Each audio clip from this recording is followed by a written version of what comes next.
Imagine yourself lying back in bed, warm and clean after a hot shower.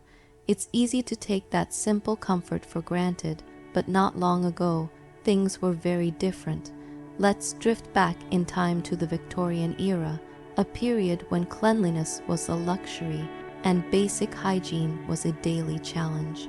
It might seem romantic, those elegant top hats and ornate dresses, but what lay beneath all that finery was a very different reality. In many Victorian homes, especially for the lower classes, living conditions were cramped and stifling. Picture a room no larger than 10 feet by 12 feet, crammed with people sharing the same air, the same linens, and even the same diseases. Privacy was rare, and everyone was breathing in the musty air together. The walls were damp, sometimes slick with moisture, and strange green mold crept into the corners, quietly accepted as part of life. No one discussed it, and everyone pretended not to notice. If you were lucky enough to be middle class, things were slightly more comfortable. You might have your own bedroom, possibly even your own bed, but mornings didn't start with a refreshing shower. Instead, you would stand beside a wooden washstand that held a ceramic bowl and a pitcher of cold water, because hot water on demand was a luxury most people couldn't dream of. You'd pour a bit of that icy water into the bowl, dampen a cloth or sponge, and wipe yourself down, just the visible parts. It wasn't a full bath, it was more like wiping down a car, but the car was your body, and the cleaning was minimal. This daily ritual, though inadequate by modern standards, was part of life for many Victorians.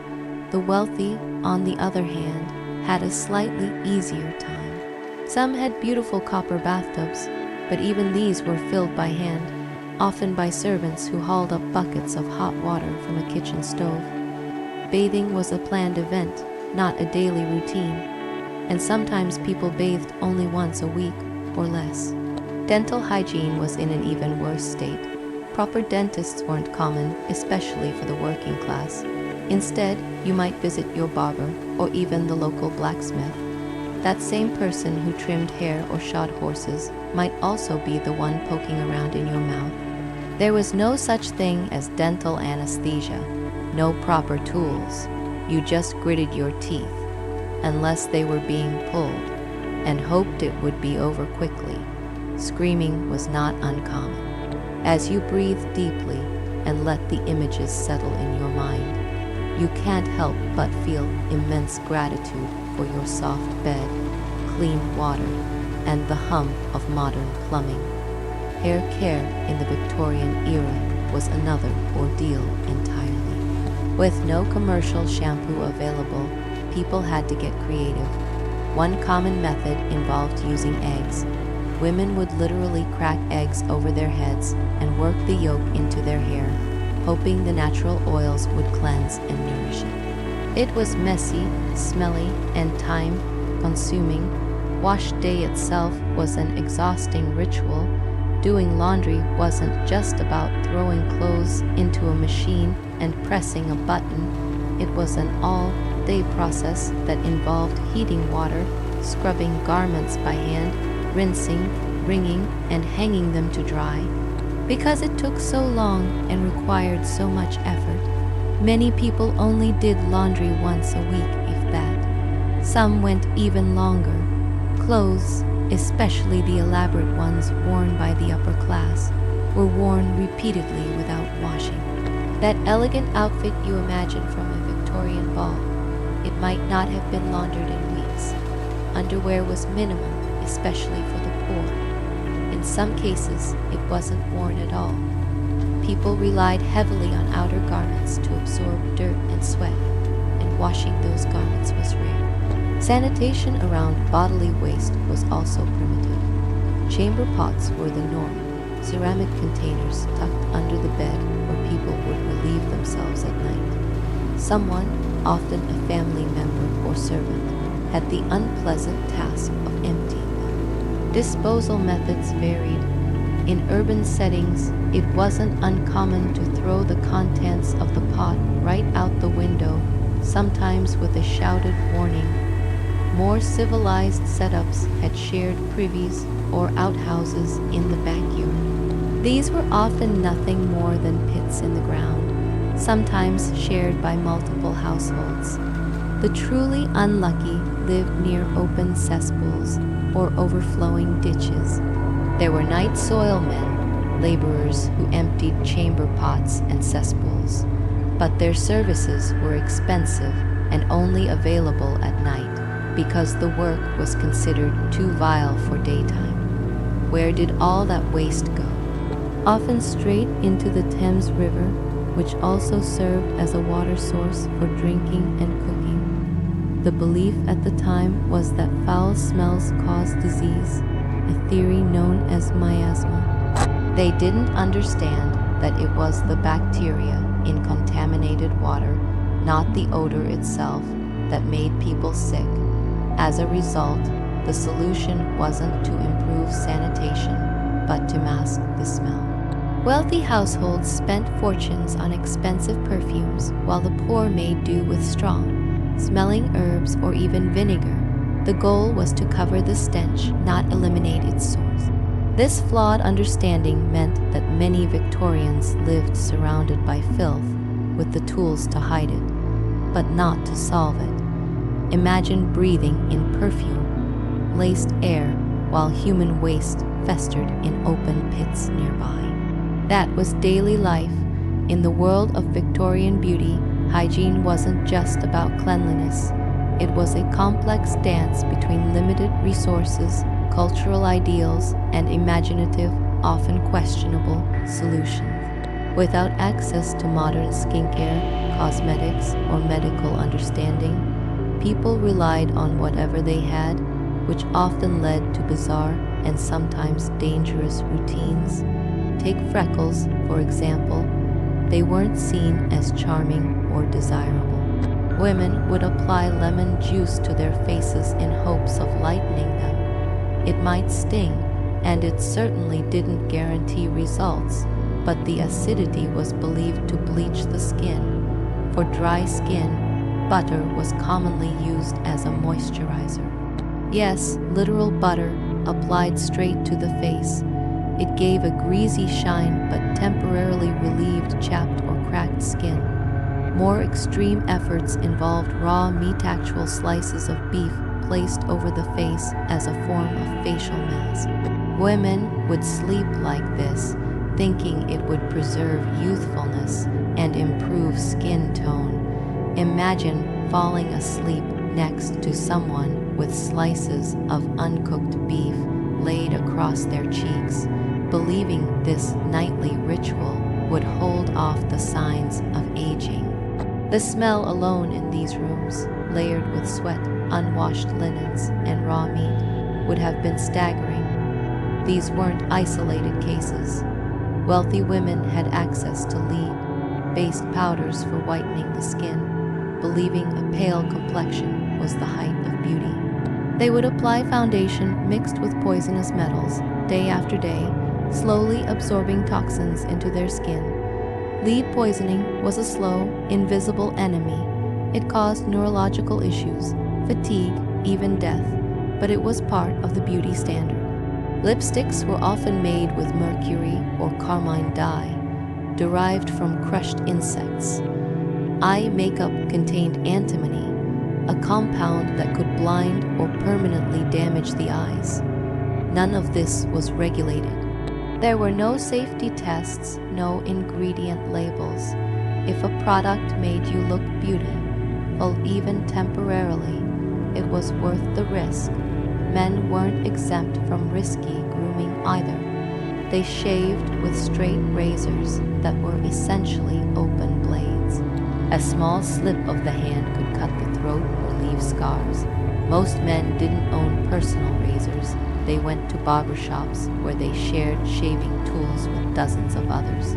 These razors weren't sterilized. One man's cut could become another man's infection. Skin diseases and transmitted illnesses spread easily in these settings, especially with such close contact and poor hygiene. And yet, appearances mattered deeply in Victorian society. To be clean and groomed, at least in visible ways, was to be respectable. People would carefully wash their hands and faces, apply scents, straighten their clothes, and try to look put together even if they hadn't bathed in a week. Cleanliness became a social performance. If you looked clean, others assumed you were moral and hardworking. If you looked dirty, they believed you were lazy or immoral, regardless of your circumstances. The home itself reflected these contradictions. Wealthy bedrooms, while grand and ornate, were full of conflicting scents: unwashed bodies, perfumed powders, raw meat masks, hair pomades gone rancid. Even privacy was relative. There were menstrual cloths that had to be discreetly washed and dried indoors, away from judging eyes. You couldn't hang them outside with the rest of the laundry. Instead, they were left in corners of bedrooms or attics, silently airing out in shame. Despite these difficulties, people improvised. There was a surprising level of care in how they presented themselves. They brushed their hair, cleaned their teeth with homemade pastes or even ashes, and took pride in looking as decent as their resources allowed. Some used salt or soot mixed with water to scrub their gums. Others rinsed with herbal concoctions to mask bad breath. Grooming, even when dangerous or ineffective, offered a sense of dignity. But beneath these personal efforts lay a crumbling public infrastructure that couldn't keep up. While the upper classes clung to expensive solutions and perfume, the working class suffered under the weight of actual waste and disease.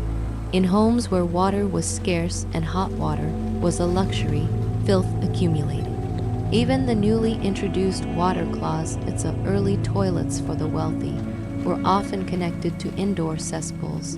These brick-lined pits sat beneath the house, collecting everything flushed down the drain. The idea was that these cesspools would be emptied regularly, but in practice, they often weren't. They would overflow, leak into the foundation, or just sit and fester beneath the floorboards. With no ventilation and no plumbing to remove the waste, the stench would rise through the house like a ghost, infiltrating every room. Families were literally living above pools of human waste. As cities like London grew, these problems worsened. The population boomed, but sanitation didn't keep pace. There were too many people, too much waste, and not enough infrastructure. Rainstorms would overflow cesspools, washing raw sewage into the streets and flooding basements. The Thames River, which had once been the pride of London, became a running sewer, its waters brown and viscous, swirling with waste and decay. This period of urban horror culminated in what the press called the Great Stink of 1858. The smell from the Thames had grown so unbearable that even Parliament was affected. Curtains were soaked in vinegar in a desperate attempt to block the stench. Charles Dickens famously described the river as a deadly sewer, and for once, the outrage reached the highest levels of government. Still, it wasn't public health or the threat of disease that finally forced change. It was the smell. Only when the foul air threatened to interfere with governance did action begin. Scientists started dropping paper into the river to test water clarity, but the paper would vanish instantly, swallowed by the sludge. The message was clear: something drastic had to be done. A brilliant engineer named Joseph Bazalgette stepped in with a radical plan. He proposed building a vast underground sewer system that would carry waste out of the city and away from the drinking water supply. But it wouldn't be easy. The project required digging up massive sections of the city, displacing neighborhoods, and coordinating thousands of workers. Entire districts were demolished to make way for pipes. Huge pumping stations were constructed to lift waste to higher ground. Embankments were built along the Thames to house the sewers beneath them. Brick by brick, pipe by pipe, the system came together. It took years of planning, digging, laying, and sealing. But when it was finally completed, it changed everything. Cholera, which had once decimated entire communities, began to decline. Typhoid outbreaks dropped, life expectancy started to rise, and yet few people truly appreciated the scale of the work or the revolution it represented. The sewers were invisible, hidden beneath the surface, out of sight, out of mind. But they made modern urban life possible. As you lie there now, relaxed and clean in your bed, you might not give much thought to the pipes beneath your feet or the fact that clean water flows easily from your tap. But that comfort, that safety, was bought with years of hardship, engineering brilliance, and a shift in how society understood public health. With the new sewage system slowly transforming the urban landscape, the Victorian era began inching toward better public health. But that didn't mean people suddenly understood hygiene or disease. In fact, medical practices during the 19th century were often crude, misguided, and sometimes outright dangerous. Doctors worked in conditions we'd now consider horrific, relying on traditions and superstition more than science. Hospitals, for instance, were not places of healing so much as last resorts. If you were seriously ill or injured, you were often better off staying home. Hospital infections killed more people than the illnesses that brought them there. Instruments weren't sterilized between patients. Bed sheets were reused. Doctors might examine multiple patients in a row without washing their hands or changing their clothing. Blood, pus, and disease were passed from one person to the next, unknowingly. In fact, the idea that doctors should wash their hands before surgery, or even before touching a patient, was radical. Some physicians rejected it outright, viewing the suggestion as an insult to their dignity. And yet, the evidence was mounting. Patients treated by doctors who practiced basic cleanliness were surviving at higher rates. Eventually, slowly, change began to spread through the medical world.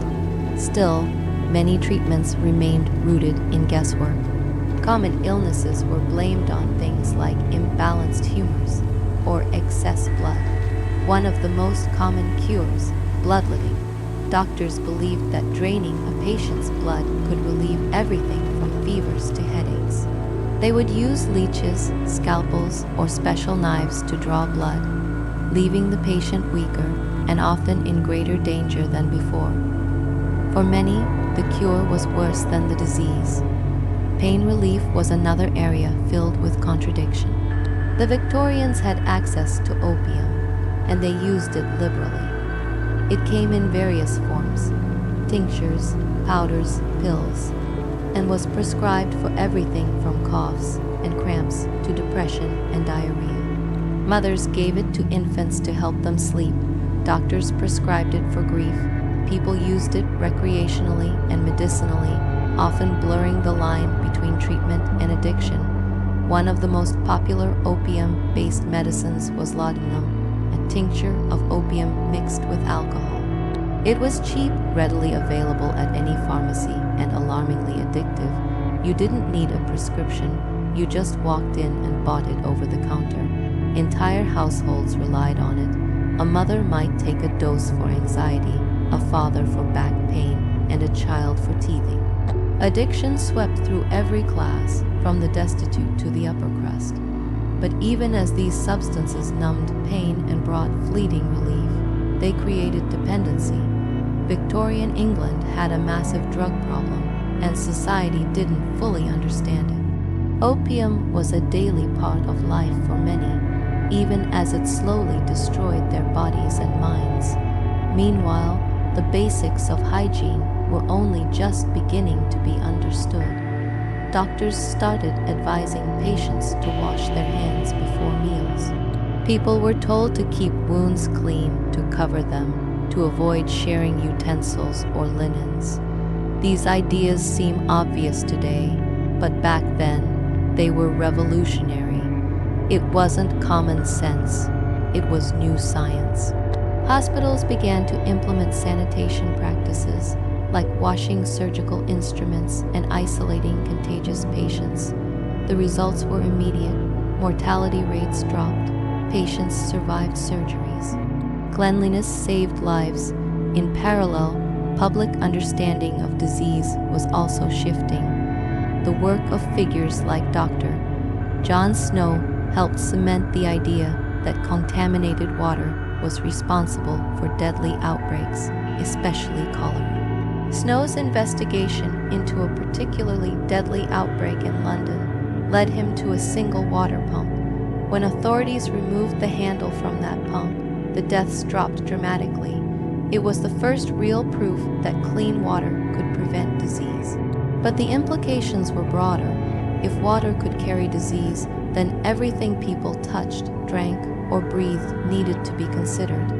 The environment itself had to be treated as a potential hazard. This was the beginning of germ theory, a revolutionary idea that microorganisms invisible to the eye were causing illness. Yet this understanding spread slowly. People had lived for centuries believing that foul air or bad luck caused disease. They didn't trust new explanations easily. Even with evidence mounting, many clung to old beliefs. Doctors who embraced hygiene were mocked as overly cautious. Families still used chamber pots and dumped waste into the streets. But over time, the message took hold. Schools began teaching children the basics of personal cleanliness. Posters were hung in public places advising people to wash their hands and boil their water. Governments started to invest in sanitation, not just for the rich, but for everyone. The public's view of health began to shift. Cleanliness was no longer just a luxury. It was a right, a necessity, a foundation for a healthy society. This psychological shift was profound. For the first time, people believed they deserved better, that they didn't have to accept dirty water or stinking homes as normal. It sparked a movement, both social and political. Urban reformers began pushing for better housing, better ventilation, and more public toilets. Cities responded with sanitation departments, public health officials, and building codes. Change was slow, but it was happening. And underneath it all was the realization that much of what had once been accepted, disease, death, suffering, was preventable. That was the truly radical idea. People didn't have to live this way. They didn't have to lose their children to cholera or their limbs to infected wounds. Health wasn't just a matter of faith. It could be engineered, protected, maintained. It's easy now to take it all for granted. You wake up, brush your teeth with fluoride toothpaste, wash your face with antibacterial soap, drink water straight from the tap, and step into a hot shower without thinking twice. But these small comforts are the product of enormous social transformation. They are the result of generations of trial and error, pain and perseverance. And for the Victorians who suffered through the worst of it, the eventual improvements must have felt miraculous. Their struggle laid the foundation for everything we know about hygiene today. Their mistakes taught future doctors what not to do. Their suffering forced cities to act. Their resilience carried society through a time when filth and disease were daily facts of life. And in the midst of it all, people continued to live, loving, laughing, struggling, and surviving. They found moments of joy amid the hardship. They married, raised children, decorated their homes, wrote poetry, and played music. They were not just victims of their era. They were participants in a long journey toward a healthier world. As the 19th century wore on and knowledge around disease and sanitation expanded, the slow march toward cleaner living continued. But there was still a long way to go. One of the most persistent and underestimated threats in daily Victorian life was food. Not just the lack of it, but its hygiene, or more accurately, the utter lack of it. Clean, safe food was a rare luxury, and for the majority of people, every meal carried a risk. Refrigeration, as we know it today, didn't exist. Most households had no way to preserve perishable food, especially meat or dairy, and yet they had to eat. So what did people do? they improvised, often in unsettling ways. Meat that had started to spoil, greening around the edges, growing soft and slimy, would be aggressively spiced, cooked thoroughly, and served anyway. Spices weren't just for flavor, they were survival tools used to disguise rot. Milk posed its own challenges. It spoiled quickly, often turning sour within a day. Rather than waste it, people made cheese or butter, or worse, just consumed it in its curdled state. Bread, once moldy, was trimmed. The visible green spots would be cut away, and the rest considered edible. People weren't ignorant, they were desperate. Hunger outweighed caution. Food was often bought in open markets where hygiene standards were non-existent. Meat hung in the open air, covered in flies. Fish sat on wooden tables under the sun, growing warm and fetid. There were no health inspectors, no refrigeration, no regulation. Vendors sold what they had, and buyers took what they could afford. For the poor, that meant the cheapest, oldest, least desirable scraps, the second-hand food no one else wanted. In larger cities, entire markets sprang up specializing in rescued food. There were stalls for bruised fruit, spoiled vegetables, sour milk, meat that had clearly begun to turn. The strong flavors of Victorian cooking, mustard, vinegar, onions, cloves, weren't culinary choices. They were methods of masking the foulness of food that was already on the brink. This culinary landscape shaped not only people's diets but their stomachs. The average Victorian developed a kind of gastrointestinal toughness from necessity. Children grew up eating tainted food and drinking questionable water. If they survived infancy, they built strong digestive systems, not because of nutrition, but through exposure. Yet many didn't survive. Child mortality from foodborne illnesses was staggeringly high. Diarrhea, dysentery, cholera, typhoid all ran rampant, especially among the poor. The kitchen itself was a battlefield. There were no antibacterial surfaces or sealed packaging. Food preparation took place on wooden tables, often scarred and worn, soaked with old blood or broth. Knives were rarely cleaned between uses. People cooked next to open flames or soot-belching stoves, where toxic gases from coal or oil filled the air. In the countryside, things weren't much better. Agricultural workers routinely handled manure, both human and animal, while tending crops or feeding livestock. They had no understanding of bacterial transfer, and after working in filth all morning, they would often eat lunch with bare hands. There was no hand sanitizer, no gloves, no designated wash stations. Illness was inevitable. Even miners and factory workers faced similar issues. Underground, coal dust hung heavy in the air. Men would eat with blackened fingers, swallowing particles of soot along with their bread and lard. In textile mills, women and children sat beside vats of chemicals, taking their meals on the same benches where dyes and toxins were processed. The line between work and nourishment was dangerously thin.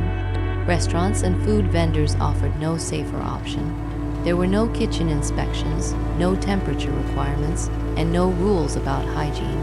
A pub might serve stewed meat left over from the day before, or the week before, simply reheated until it was hot enough to pass for fresh. Soups were made from whatever hadn't spoiled completely. Moldy potatoes were chopped up and boiled. Flies buzzed freely between the food and waste buckets, and no one batted an eye. In wealthier homes, the food was often more elaborate, but not necessarily cleaner. The same servants who emptied chamber pots or scrubbed floors were expected to handle the cooking. With no running water in the kitchen and limited understanding of cross-contamination, dishes were prepared in filthy environments. They were presented with silverware and flourish, but underneath the spectacle lay real danger. Diseases traced back to food, like salmonella and botulism, weren't even understood. People thought indigestion or fever was just bad luck or a sign of personal weakness. When someone fell ill, the remedies were usually worse. Opium, laced tonics dulled the pain, but did nothing to fix the infection. Alcohol was prescribed to burn off bad humors. In some cases, people were bled to release toxins, weakening them even more. There was also no such thing as expiration dates. Food was judged visually and by smell. If it didn't look too bad or didn't smell too rotten, it was eaten. Spoiled food was often fed to the poor or used to make stews or pies where bad textures could be hid. This wasn't cruelty. It was the only way to stretch resources. For women, especially mothers, food safety was a daily anxiety. Feeding a family meant balancing hunger against risk. You had to decide, was this piece of meat worth the gamble? Was the milk too far gone? Could that bread still be salvaged? There were no second chances. A misjudgment could mean days of illness or worse. And without refrigeration, you couldn't plan far ahead. Meals had to be bought and cooked quickly, or not at all.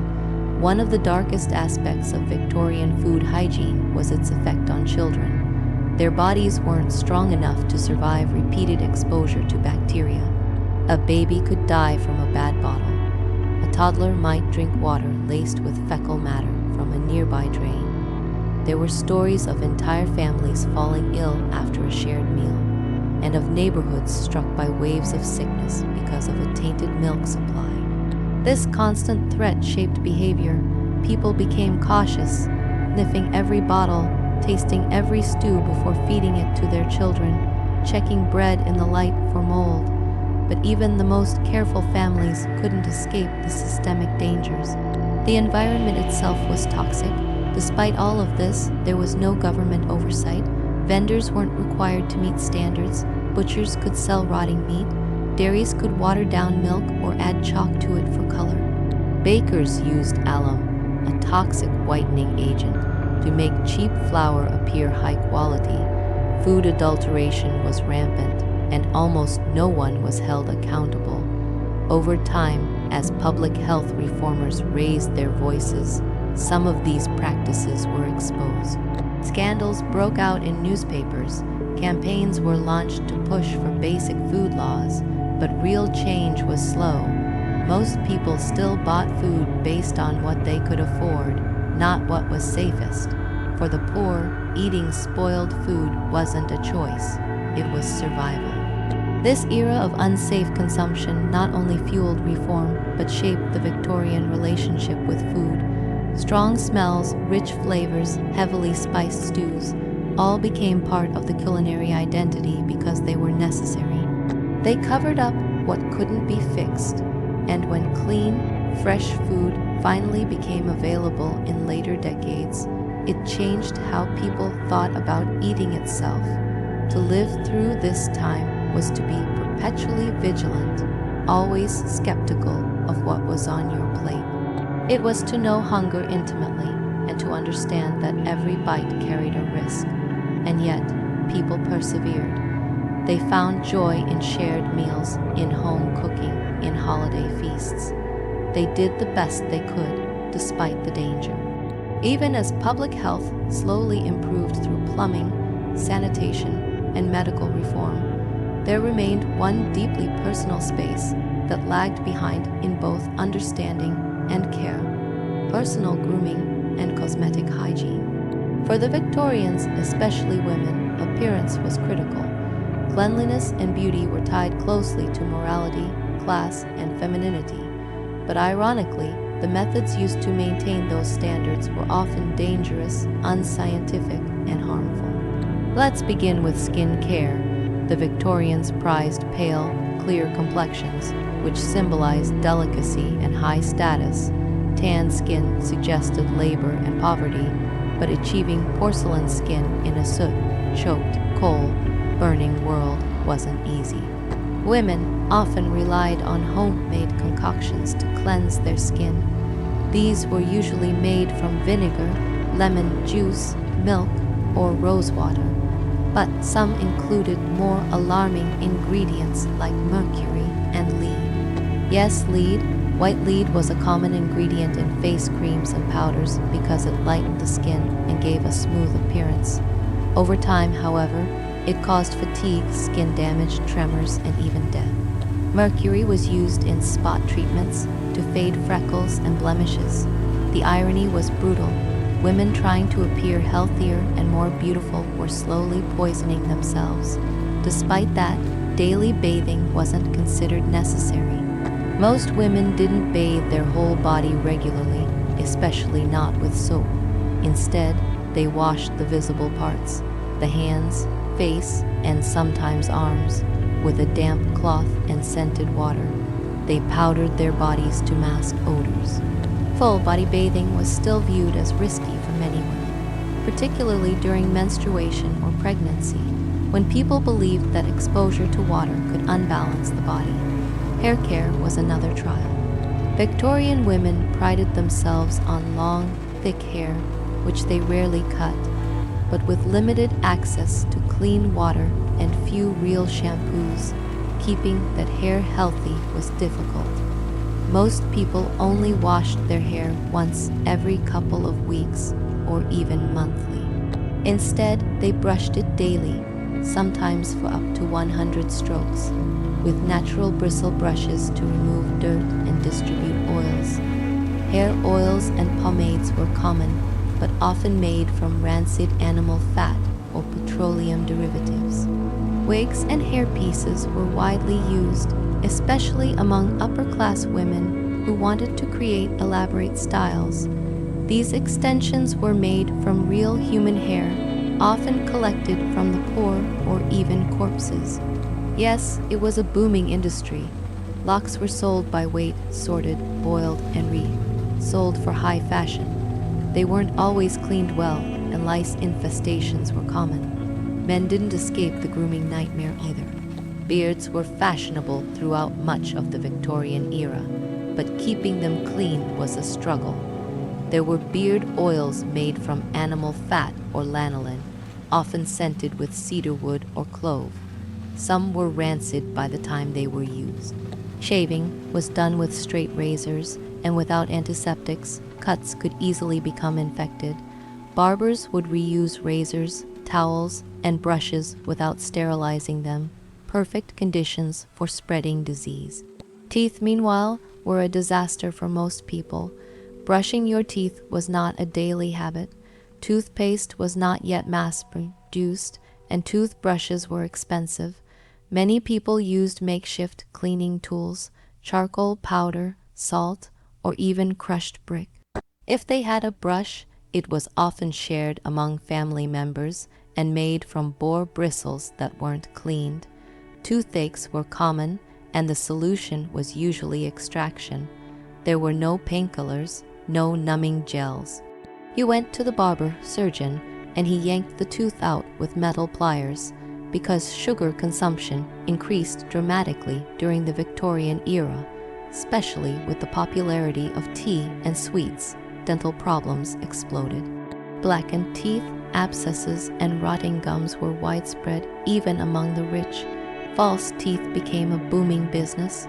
Some were carved from ivory, others from animal bone, and the most horrifying of all, Waterloo teeth, were real human teeth extracted from the corpses of fallen soldiers after battle. For the poor, dental care was non-existent. Pain was endured. Mouth infections often spread through the bloodstream, leading to sepsis or death. It wasn't just a matter of discomfort.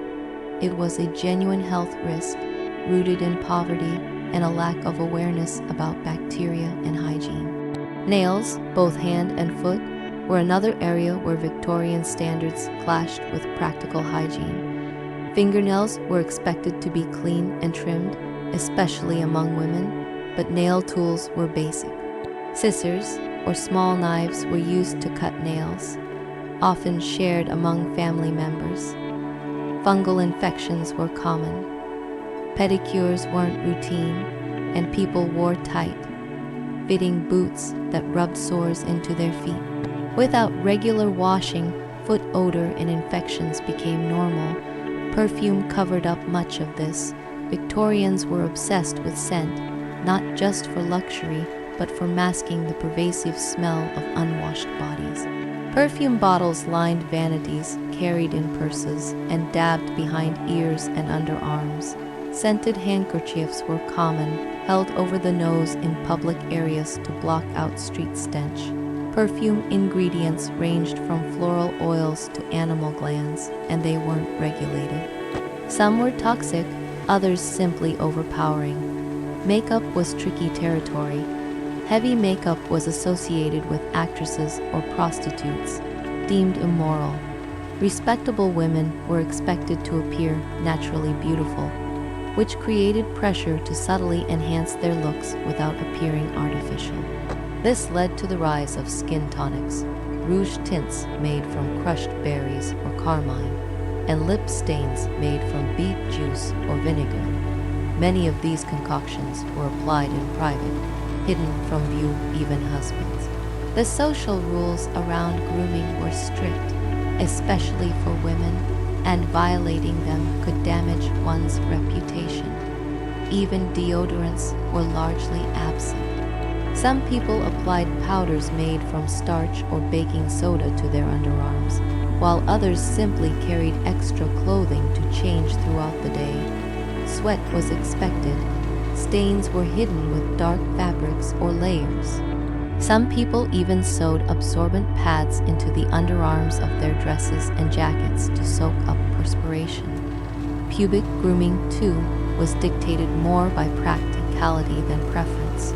With limited bathing and no razors designed for sensitive areas, most people didn't shave. However, lice infestations were common, especially among the poor, and one solution was to remove all body hair entirely. This could be done with scissors, razors, or depilatory creams made from harsh chemicals. It wasn't about beauty, it was survival.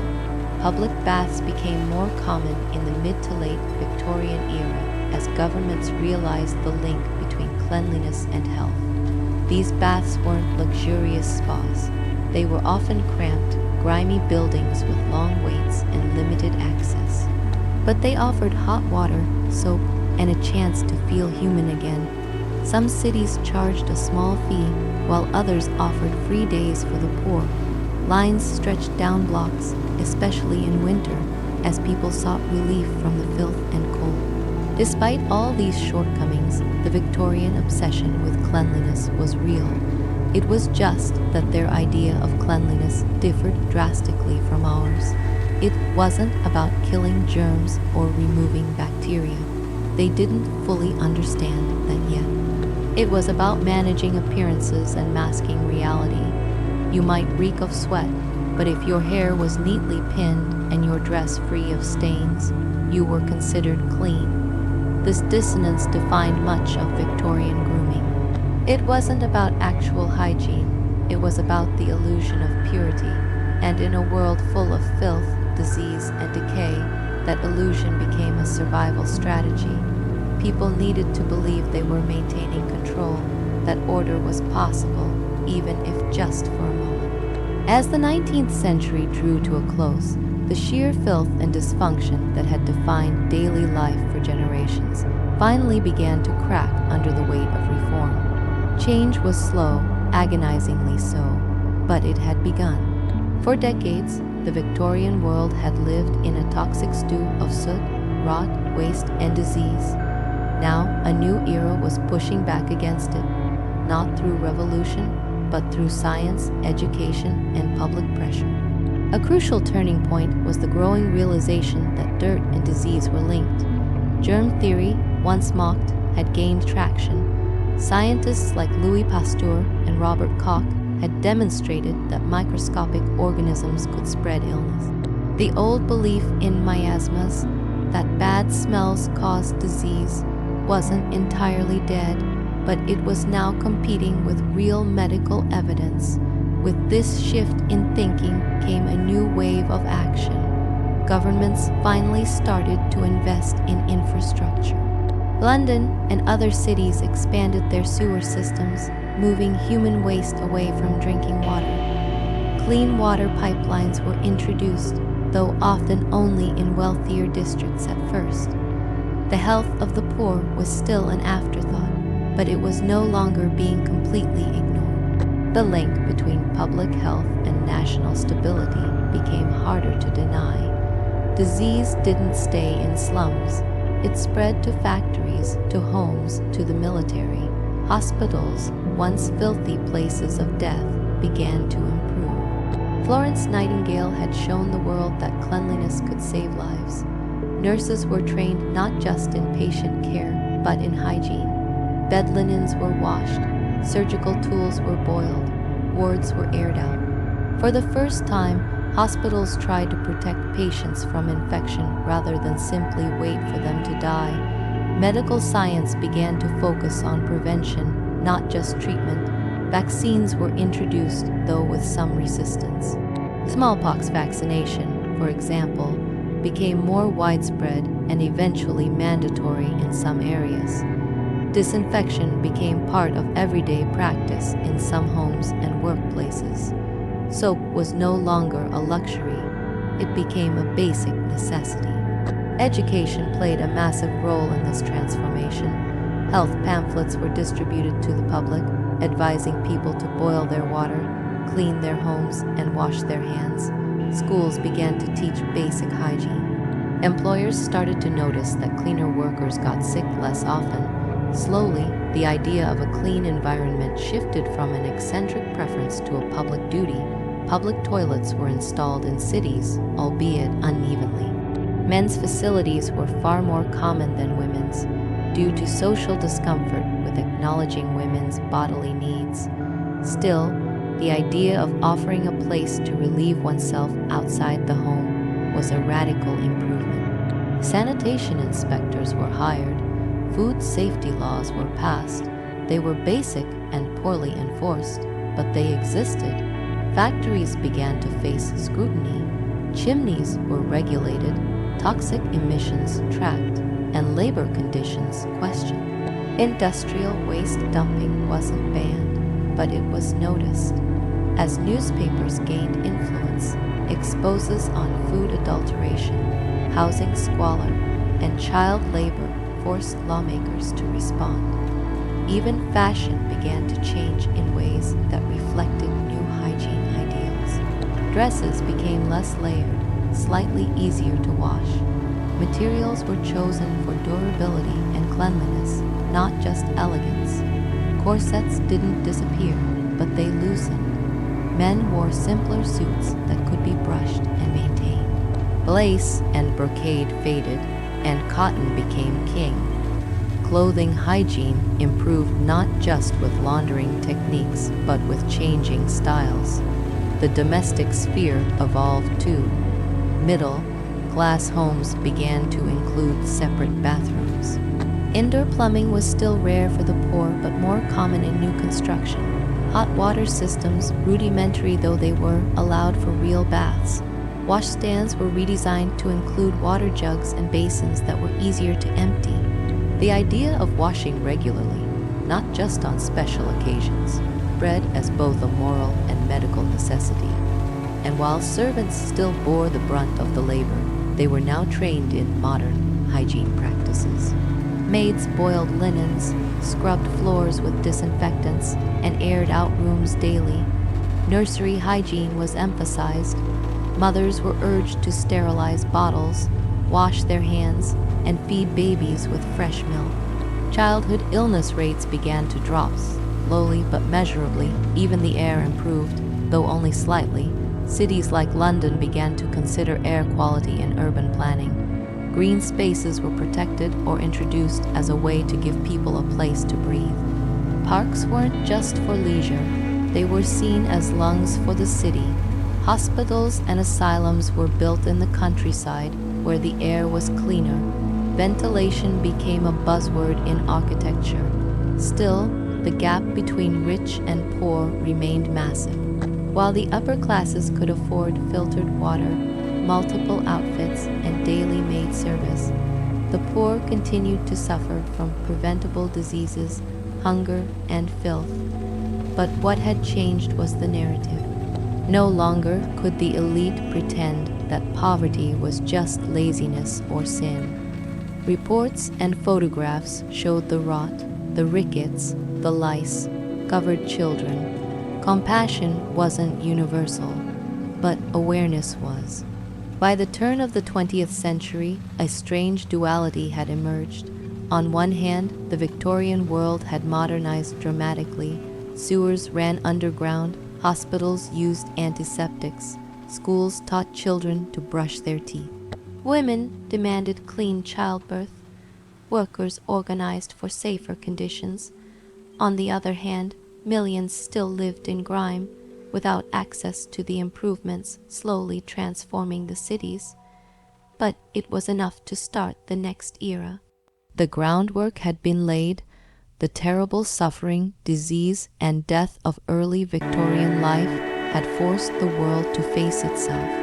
Progress came not from comfort, but from outrage, from the inability to ignore the stink in the streets, the screams in the ward, or the silence of babies dying in slums. This long, agonizing evolution had taught society a powerful lesson. Cleanliness wasn't just vanity. It was health, it was safety, it was survival, and in some ways, it was dignity. Victorians had lived through an age where the very act of breathing, eating, or drinking was a risk. They had eaten food laced with chalk and lead, bathed in water full of feces, brushed their hair with lice-infested extensions, shaved with razors that carried death. They had dressed in fabrics that choked their lungs, walked streets filled with dung, and wiped their mouths with cloths covered in soot. And still, they survived. Not all, not always, but enough to demand better. By the end of the Victorian era, the idea that every person deserved a clean home, a clean body, and a safe environment had taken root. It hadn't yet bloomed, but it had found soil, and so as the 20th century approached, the world stood on the brink of a new relationship with cleanliness, not as luxury or shame, but as a human right. And that may be the most surprising hygiene miracle of all.